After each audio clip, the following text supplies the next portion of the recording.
Overview of Romans 11. Romans 11 is one of the most hope-filled and humbling chapters in the entire book of the epistle to the Romans. The Apostle Paul, the apostle, answers a painful question: has God rejected Israel? His answer rings clearly: God forbid. Romans 11. This chapter reveals God's faithfulness to Israel, the danger of pride among Gentiles, the mystery of salvation history, the mercy of God toward all people. It begins with sorrow, moves through warning, and ends in worship. Join with me in prayer. Heavenly Father, we bow before you with gratitude for your faithfulness that never fails. Thank you that your promises are not temporary and your mercy does not run dry. As we study Romans 11, open our eyes to the depth of your wisdom and grace. Guard us from pride and self-righteousness. Teach us humility as branches sustained only by your mercy. Help us trust that even when we cannot trace your ways, your purposes are still perfect. Thank you for grafting us into your family through faith in Christ. Thank you that your gifts and calling are irrevocable. May this chapter awaken worship in our hearts and confidence in your sovereign plan. In the mighty name of Jesus, amen. Romans 11, detailed study. 1. God has not rejected his people. Romans 11, 1-6. Paul begins personally. I also am an Israelite. Paul himself is proof that God has not utterly rejected Israel. Though many Jewish people rejected Christ, a believing remnant remained. Paul compares this to the days of Elijah, when the prophet thought he stood alone. Yet God had preserved 7,000 faithful people who had not bowed to Baal. The lesson: God always preserves a remnant. Salvation has never been based on race, heritage, or human effort, but on grace. Paul declares, if by grace, then it is no more of works. Grace plus works is no longer grace. 2. Israel's spiritual blindness, Romans 11, 7-10. Paul explains that many in Israel sought righteousness, but missed it because they pursued it apart from faith in Christ. A spiritual dullness settled over many hearts. Paul quotes from Isaiah. Psalms: their eyes could see physically, but not spiritually. This is a sobering truth. Religious activity without surrender to God can harden the heart instead of softening it. 3. Salvation goes to the Gentiles. Romans 11, 11-15. Israel's rejection of Christ opened the door widely for Gentile nations to hear the gospel. But Paul says Israel's fall is not final. God used even human rebellion to spread salvation across the world. Paul magnifies his ministry to Gentiles while hoping that some fellow Jews would become spiritually jealous and turn to Christ. Verse 15 hints at future restoration. What shall the receiving of them be but life from the dead? Many believe this points toward a future spiritual awakening among Israel. 4. The olive tree illustration. Romans 11:16 to 24. This is the heart of the chapter. Paul uses an olive tree picture. The root represents God's covenant promises. Natural branches represent Israel. Wild branches represent Gentile believers. Gentiles were grafted in through faith, but Paul gives a strong warning. Do not become arrogant. The Gentiles do not support the root. The root supports them. Faith stands only by grace.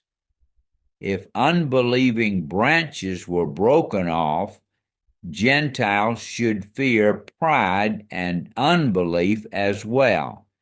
This passage crushes spiritual arrogance. No believer stands over another by merit. All stand by mercy. 5.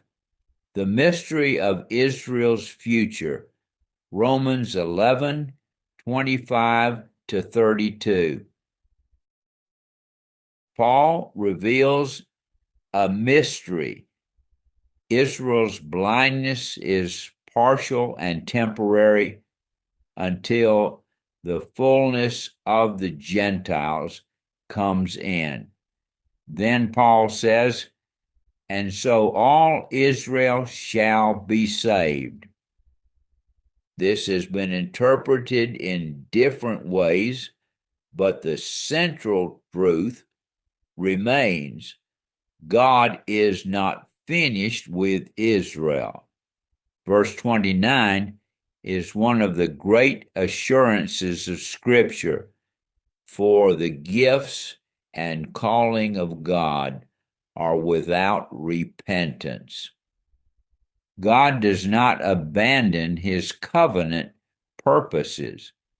Paul reminds Gentiles, you once lived in unbelief and received mercy.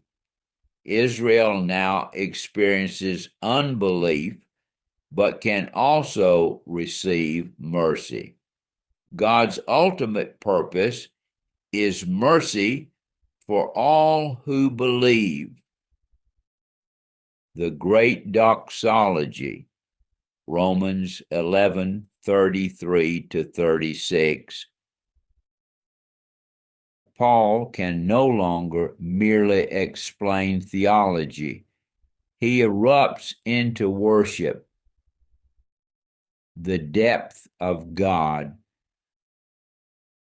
Oh, the depth of the riches, both of the wisdom and knowledge of God. God's plans are deeper than human understanding. The mystery of his ways.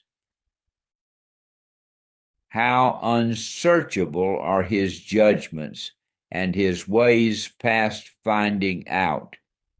There are moments when the wisest response is worship instead of explanation. God needs nothing from us. No one advises God. No one places God in debt. Everything originates from him. The grand finale, for of him and through him and to him are all things. That means he is the source. He is the sustainer. He is the goal. And Paul closes, to whom be glory forever. Amen.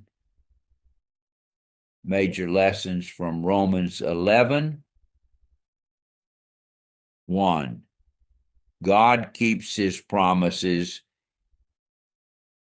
even when people fail.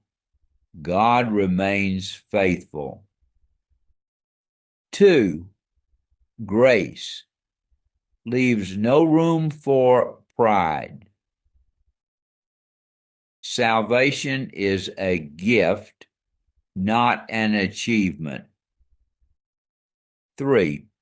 God can use human failure for redemptive purposes. Even rejection became an avenue for worldwide salvation. 4. Spiritual pride is dangerous. Gentile believers are warned not to boast. 5. God's wisdom is beyond human comprehension.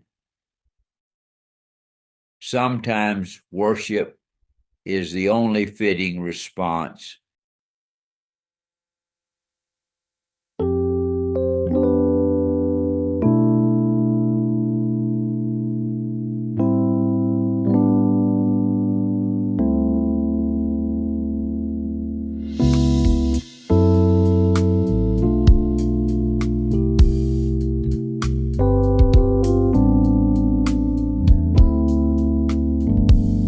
When my road gets dark and weary, and my spirit's feeling low, I just close my eyes and listen to that rhythm, soft and slow.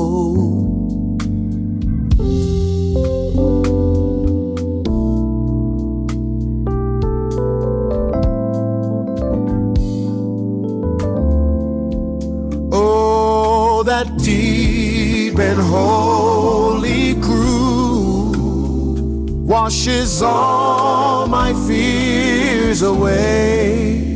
Feel it in my soul, a steady mood, gonna carry me through to another day. Oh yeah.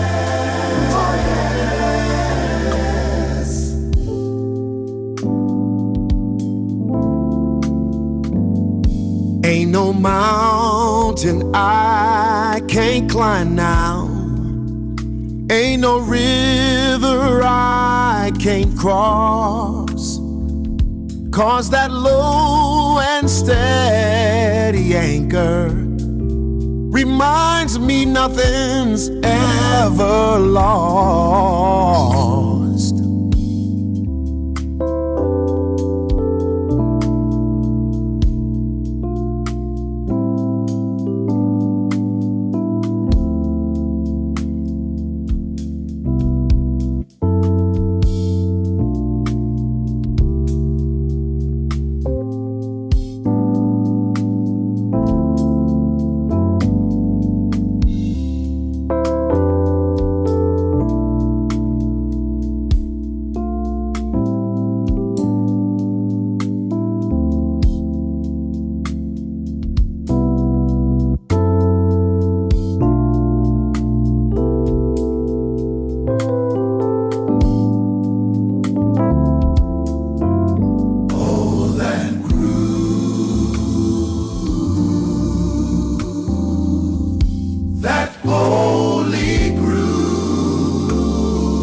So